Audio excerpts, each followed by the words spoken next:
আজকের গল্প পিতার প্রতি পুত্রের ভালোবাসা। একবার এক ব্যক্তির স্ত্রীর 40 বছর বয়সে মৃত্যু হলো। সবাই যখন দ্বিতীয় বিয়ের পরামর্শ দিল, সেই ব্যক্তি তখন বললেন, স্ত্রীর দেওয়া সবচেয়ে বড় উপহার আমার ছেলে আছে, ওকে নিয়েই বাকি জীবনটা কেটে যাবে। তারপর ছেলে যখন বড় হলো, বাবা তার ছেলেকে সব ব্যবসা বুঝিয়ে দিয়ে কখনো নিজের অফিসে বা কখনো বন্ধুর অফিসে সময় কাটাতে লাগলেন। এরপর ছেলের বিয়ে দিলেন। ছেলের বিয়ের পর উনি আরও বেশি একাকী হয়ে পড়লেন। তখন পুরো বাড়িটাকে বৌমার অধিকারে দিয়ে দিলেন।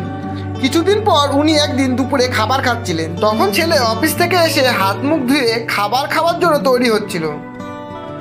ছেলে শুনতে পেল বাবা খাবার পর দই চাইল, আর তার স্ত্রী জবাব দিল, আজকে ঘরে দই নেই। খাবার খেয়ে বাবা বাইরে হাঁটতে চলে গেল। কিছুক্ষণ পর ছেলে তার বউয়ের সাথে খাবার খেতে বসলো। খাবার শেষে তার স্ত্রী তাকে পাত্র ভরে দই দিল। ছেলে তখন কোনো প্রতিক্রিয়া না জানিয়ে খাবার খেয়ে বিছানায় চলে গেল।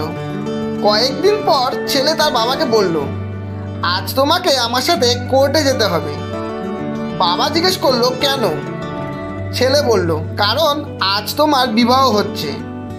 বাবা আশ্চর্য হয়ে ছেলের দিকে তাকিয়ে দেখলেন আর বললেন, খোকা, আমার আর বিয়ের দরকার নেই। আর আমি তো তোমাকে এত স্নেহ দিয়ে বড় করেছি যে তোমারও মায়ের দরকার নেই। তাহলে আবার বিয়ে কেন? ছেলে বলল, বাবা, না আমি নিজের জন্য মা আনছি, না আমি নিজের স্ত্রীর জন্য শাশুড়ি আনছি। আমি তো কেবল তোমার জন্য দইয়ের ব্যবস্থা করছি।